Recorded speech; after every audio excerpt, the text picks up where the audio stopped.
Glad we are moseying along. How's everybody doing in the class? Is everyone okay? Have you guys gotten a hang of this online modality stuff?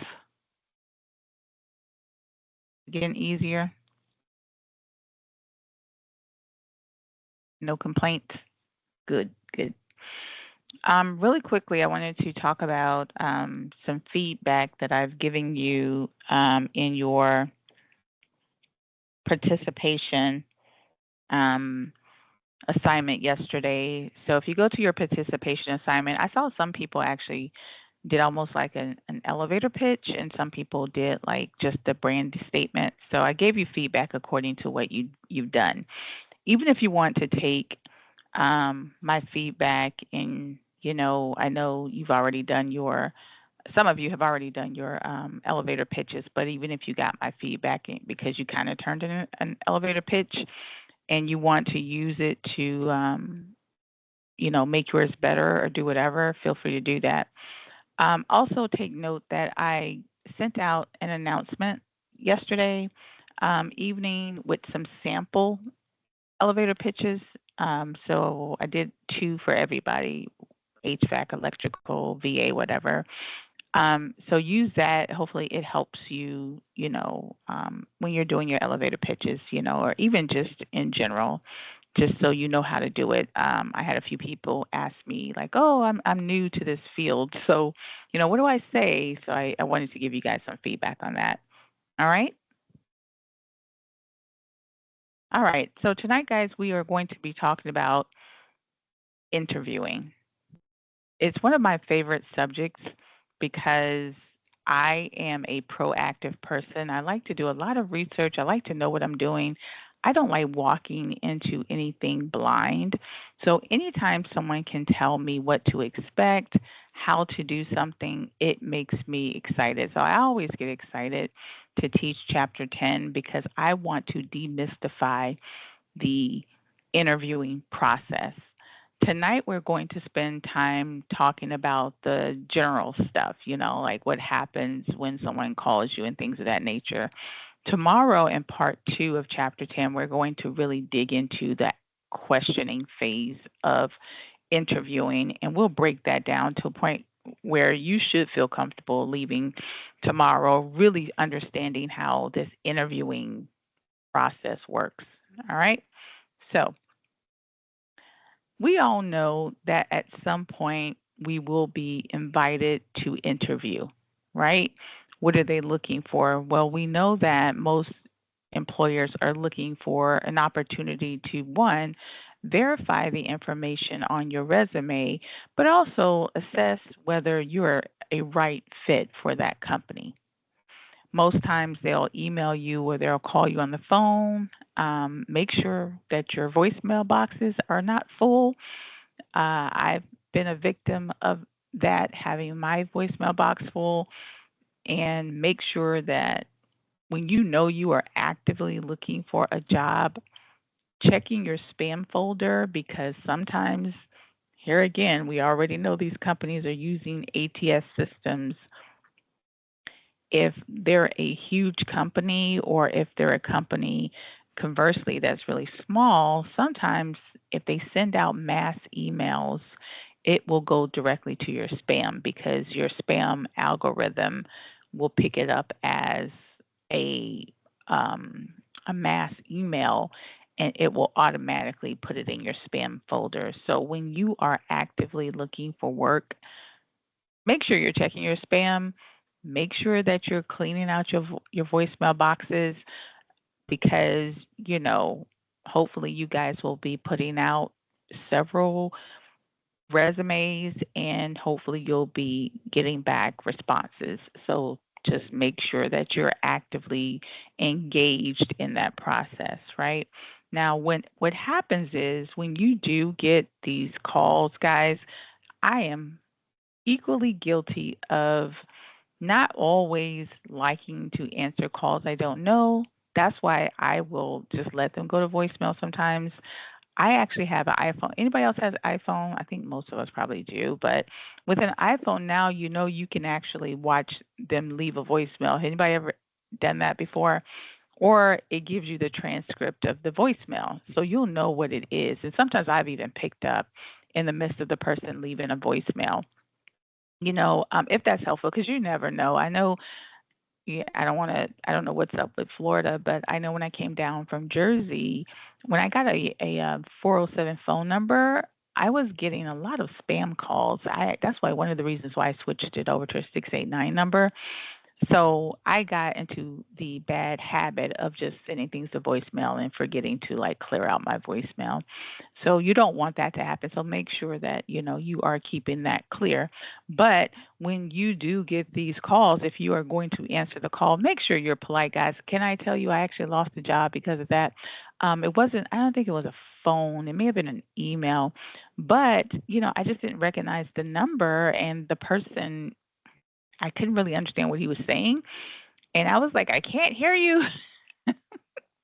And I think I may have hurt his feelings a little bit. He goes, well, I was calling you back in regards to an application. But I know he wanted to say, but now forget about it. I'm like, oh, well, but it's on me though, because, I was in the middle of something and I probably shouldn't have answered the phone. But you want to, obviously, if you are in the market, guys, you just got to be on your A game at all times, right? So I'm not telling you anything that I haven't made the mistake of doing, but make sure that you are answering each of these calls in a professional way, unless you have another number that you're going to use when you are on the job hunt. Just be mindful that these people will reach out to you at some point. Now, when they reach out to you, I want you to be prepared for the types of different interviews that you will receive. Typically, hopefully you don't have to, but many of us will go through all three different types of interviews. Um, the first is called a screening interview, and this is where they just trying to get to know you and verify your credentials. The second is the most common one, the one that we are most familiar with, and that is the structured formal interview. And then many of you will have, hopefully not both, but you will have an unstructured interview. And that typically means that you may be at a remote site or, doing a what we call a working interview. So there's three different types of interview, and we're going to dig into each one. Now, uh-oh, make sure I didn't take somebody off mute.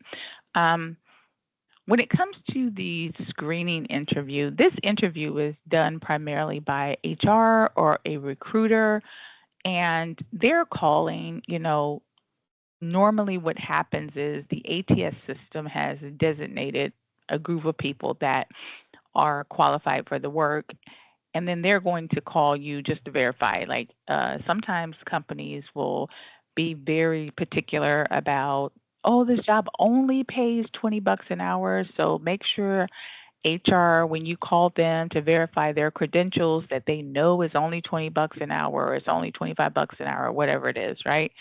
And so they will say that to you. Hi, we got your resume. We think that you'd be, a good candidate for an interview. You just want to make sure that you read the job description and that you don't have any questions, that you understand that, this position pays 20 bucks an hour.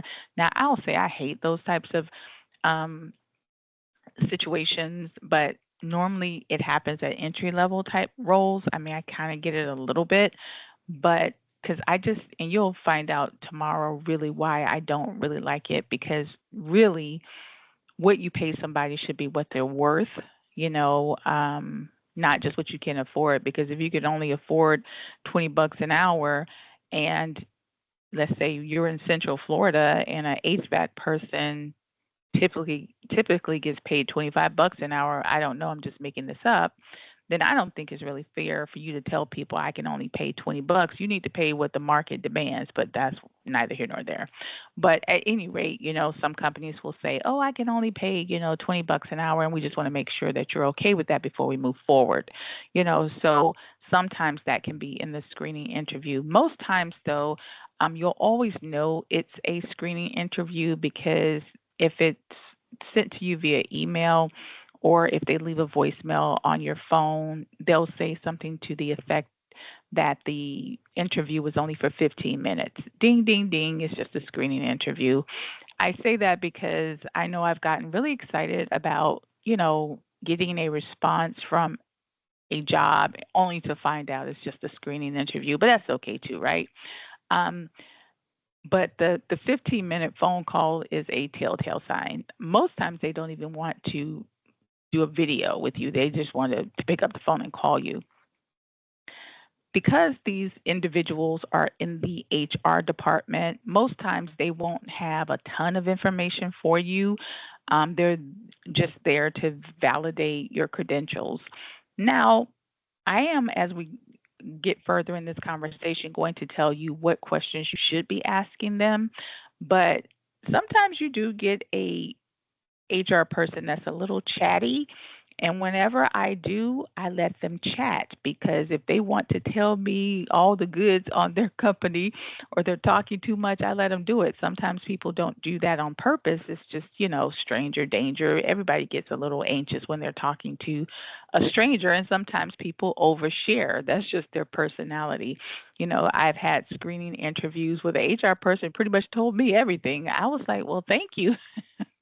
Told me who was new, who wasn't new, that they had a new contract and why they were hiring the position. I mean, I knew everything before I even got to the hiring manager.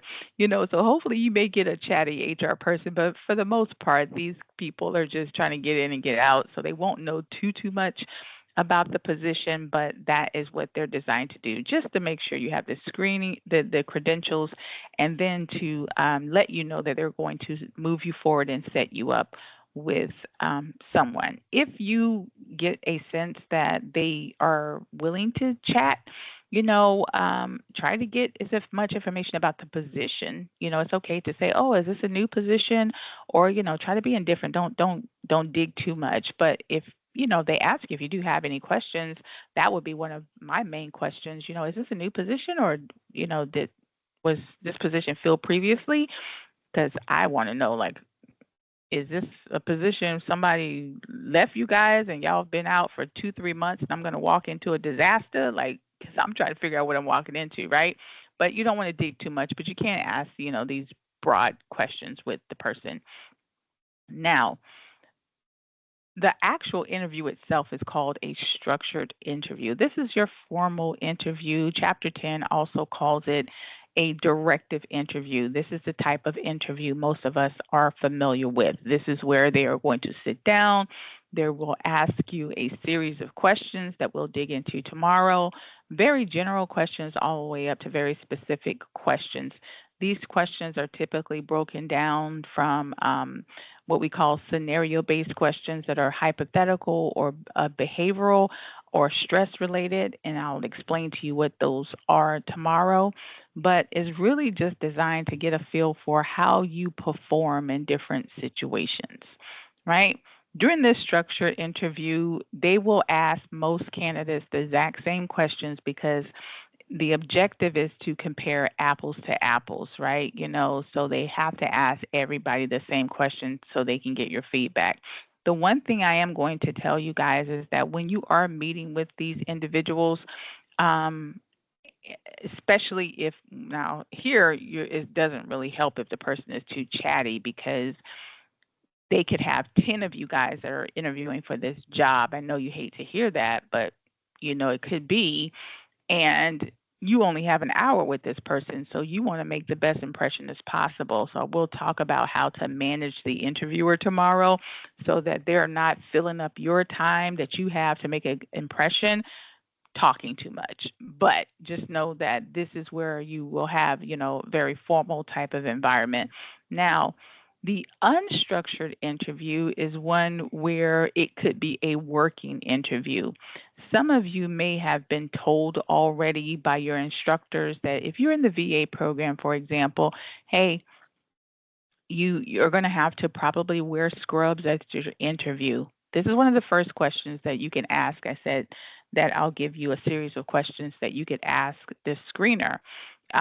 You want to know, number one, what type of interview am I having? Is this going to be a formal interview? Sometimes it starts out formal and then it goes into unstructured. you'll need to know, okay, what is the attire? If I am in the welding department or electrical or even HVAC, do I need to wear steel-toed boots?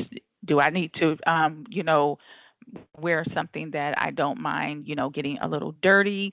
Am I going to be at a remote site because maybe you're thinking that you're going to be at their corporate office and you're not going to be at their corporate office, right? So it's important that you know where you're going to be. Um, so, make sure that you ask those questions, right? Has anyone been told? Does anyone know? Have your technical instructors told you anything about the interviewing process? Or has anyone interviewed yet? And maybe you've had an unstructured. Um, Evan, what was it? Was it structured? Was it unstructured? Was it both? It was unstructured. I had a weld test. Oh, wow. And how long was it? Because that's something else I was about to talk about. About 30 minutes after filling out the application. Really? And what industry are you in? Welding. Oh, you're welding. Oh, yours only lasted 30 minutes. Was that good or bad? I don't Yeah, know. it was good. I actually got the job. Oh, congratulations, y'all! Give Evan a little heart thumbs up. Give him some emoji. Show him some love. Don't be like, there you go, there you go. You guys, come on, support your people. That's right. Good job, Evan. That's exciting. Have you Thank you. started already? The 19th. Oh, super. Okay, we got to get you in and out of here. Okay, yes, sir. All right. Now, I think I saw another hand. Was that you? Let's see. Who else was it? Um, who else is interviewed, or was that Rosemary that gave a thumbs up? Well, I went to an interview and it started off in the office, but it was like at a major housing development, like they were putting up all new houses, and we ended up walking around a couple of different houses and showing me things that was going on. So like the application was done online, but when I got there, he kind of asked me a couple of questions like, "Hey, why are you in this industry?" type of deal. And Mm-hmm. then he went to showing me different things. So I guess it was about roughly 30, 45 minutes because we walked. We didn't. Yeah, and I was way overdressed for that. That is exactly what I was about to say, Anthony. So thank you for leading me to that. What I was going to say is, I guess it's good and bad because if it starts out structured and then it turns unstructured, and for us that wear pumps and heels, then it's like, oh my goodness, I didn't bring the right shoes, or maybe you're dressed in, some formal shoes that don't do well when you walk around too much. That's why it's so important to ask the question with the HR, like, is this going to be a working interview? Another reason why it's important and why I asked Evan and Anthony how long it was is, what if you weren't prepared for that? Like, I had a 4-hour interview once, and it was because there was an emergency. Then I had to meet with this person, and they liked me, so they wanted me to meet with that person. Then they wanted to walk me around the campus, and this was a college. Can you imagine? Now I had a job, so what if but luckily I had taken the whole day off. You know what? No, I had taken part of the day off. So that way, it was okay, but it would have been horrible, if that wasn't my situation. So, that is a question that you want to definitely ask the HR person. Like, number one, where is it going to be? Is it going to be at your corporate office? Is it remote? Because sometimes they do forget. You would think that they would know, but sometimes they're just on autopilot and they forget to tell you stuff. They may also forget to tell you the person's first and last name. Or you're going to meet with Sarah. I'm like, Sarah who? And then, or they'll forget to tell you how many people you're going to meet with. So, who am I going to meet with, first and last name? If it's a structured or unstructured interview, she may not know it as that. Say, is this a working interview or, a corporate interview? Um, Ask those questions so that you'll know how to dress properly and definitely give yourself enough time. My friends, please do not show up at anybody's company and not know anything about the company. Here, listen, they just assume that you do. They assume that you do. They assume, even though that they're probably interviewing five other people, that you want to work with them because they're the best thing that you've ever heard of. They are expecting you to know about them. Now, you should want to know about them for your own personal reasons. If you have a goal in mind, if you have a long term goal in mind, and you know you want to start your own business, so you've only applied to jobs that are small to medium sized because you want to be able to do a little bit of this, a little bit of that, and really get close to the boss and learn the business so that you can start your own. You would only be applying, or you should only be applying to small businesses anyway. I know sometimes in that first job it may not work out that way, but if you got that strategy down and you know, especially after taking this class, that you have to have a goal in mind, apply to jobs that make sense for you, right? So if you do that, that means you are going to be doing research on companies anyway. So when you go to that interview, you should know about that company.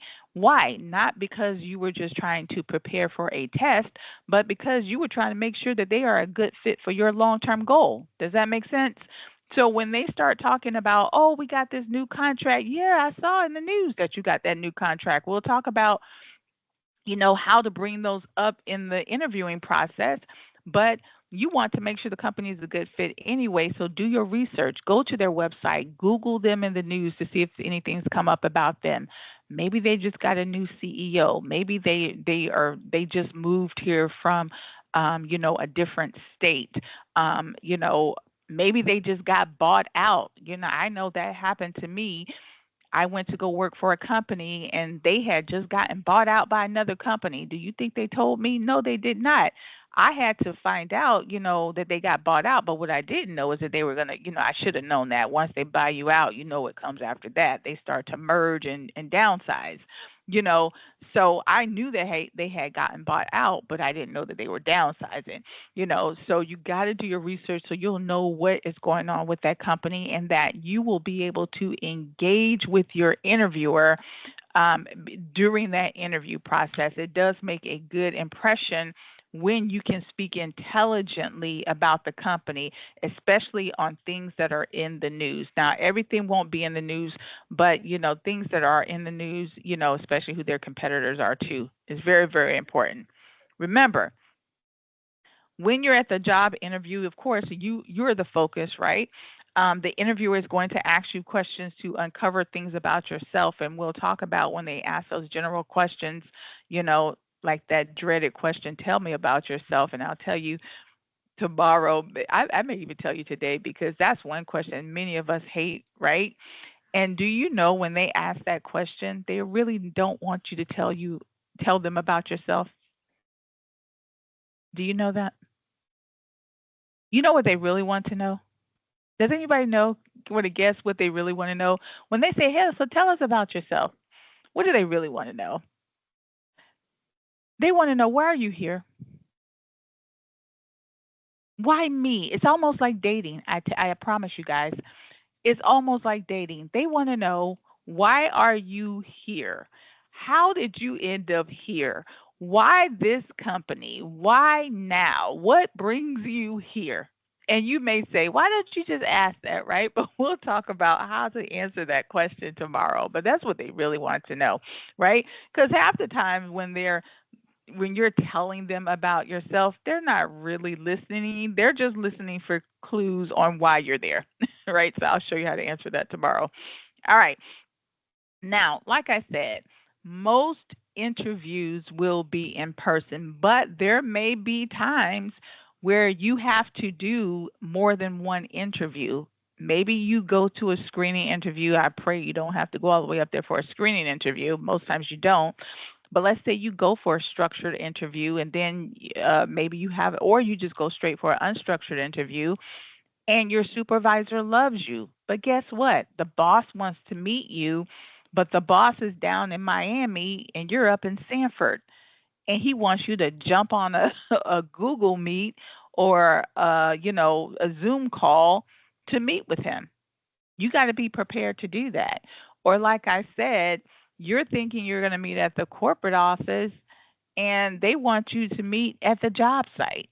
You need to make sure that's another question to make sure, like I said, you ask that screener, you know, make sure they send you the address where you're going to meet beforehand. Maybe you have to drop your kid off at school and you're thinking you're going to, the corporate office, which is only 30 minutes away, but they want you to go to the remote site and it's an hour away.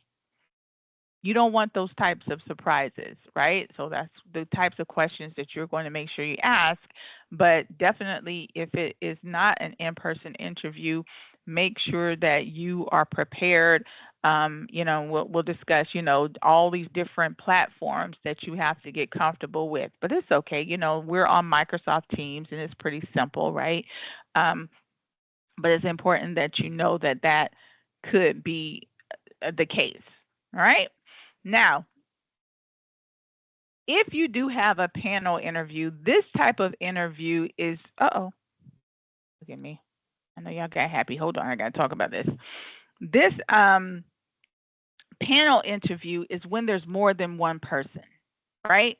Now, some people like it, some people don't. A panel interview is when maybe your immediate supervisor and your boss, and sometimes a cross department or cross functional person wants to meet with you. And what do I mean by that? I was in finance, for example, and I had to meet on a panel interview with the marketing department, the finance department, and someone in HR. Right, so I think I had to meet like 3 or 4 different people on this panel interview. Sometimes, if you're in construction and you're in HVAC, you may have to meet with the people that if you're doing building a home, like Anthony was talking about. Maybe you may have to meet with the pre-construction team, someone on there, the framers, the painters, who are however they segment out the work because you're going to be working on this project team. So you never know these different people that you may have to meet. So that means that you're meeting with more than one person at a time. Some people like it, some people don't. I prefer a panel interview, to be honest with you, because I like to get in and get out, right? I rather have all y'all asking me these questions than have to come back and meet with somebody else, right? If I'm going to have anxiety, I prefer to have anxiety one time. Anybody else like that? Right? Who's ever done a panel interview before? Anybody ever did a panel interview before? You have, Anthony? Did you like it? I Oh, don't you really too. like them because I mean I know I did good and I ended up getting a job, but it's like one person to ask a question and then before you have a chance to answer that question, the other person's already asking a question. So then you have to like compartmentalize and still answer both questions, and it's just crazy.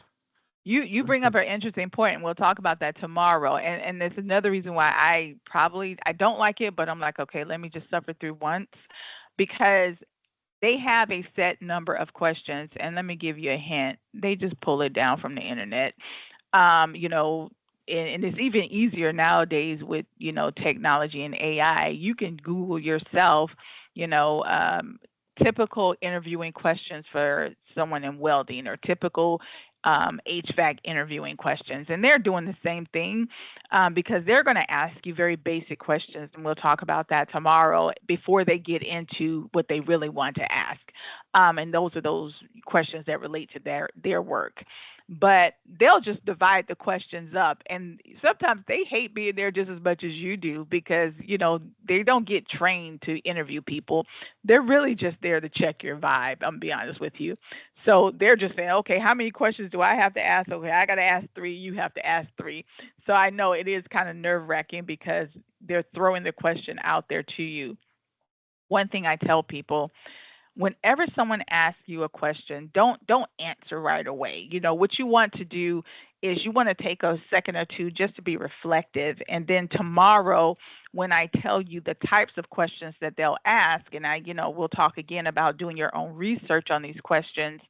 I'm going to show you how to have a little cheat sheet so that you can have little reminders of, what to say. And maybe we'll even call on some of these guys that already have jobs to, give us some insight to the questions that they were asked. I saw one other person that said that they did a panel interview, or maybe I saw two.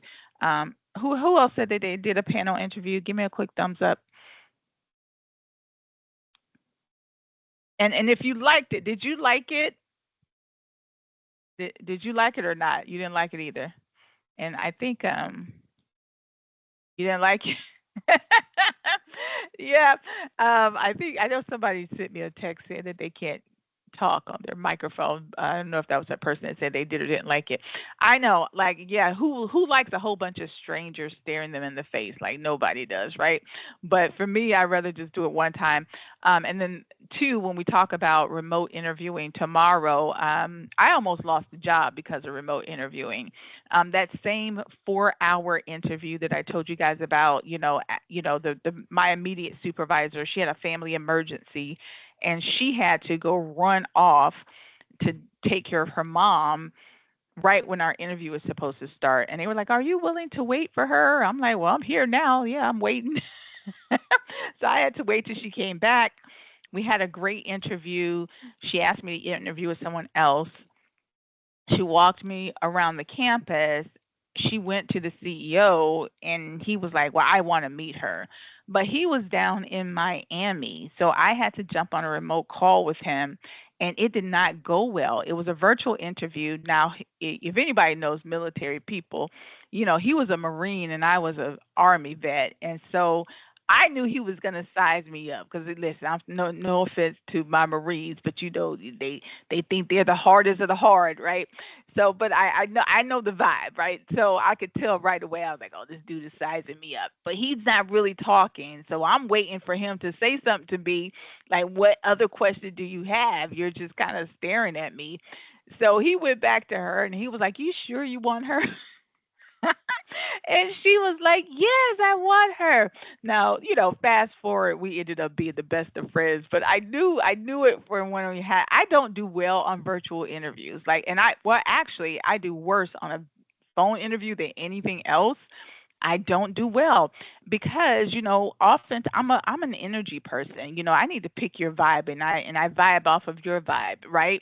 So when it's a virtual interview, sometimes I do well. I'm an animated person, thank goodness, when I talk, so you can feel my energy. And then when I speak, I think most of you guys can feel my energy. But it was one of the reasons why I'm on video on our first session because I want you to see my face.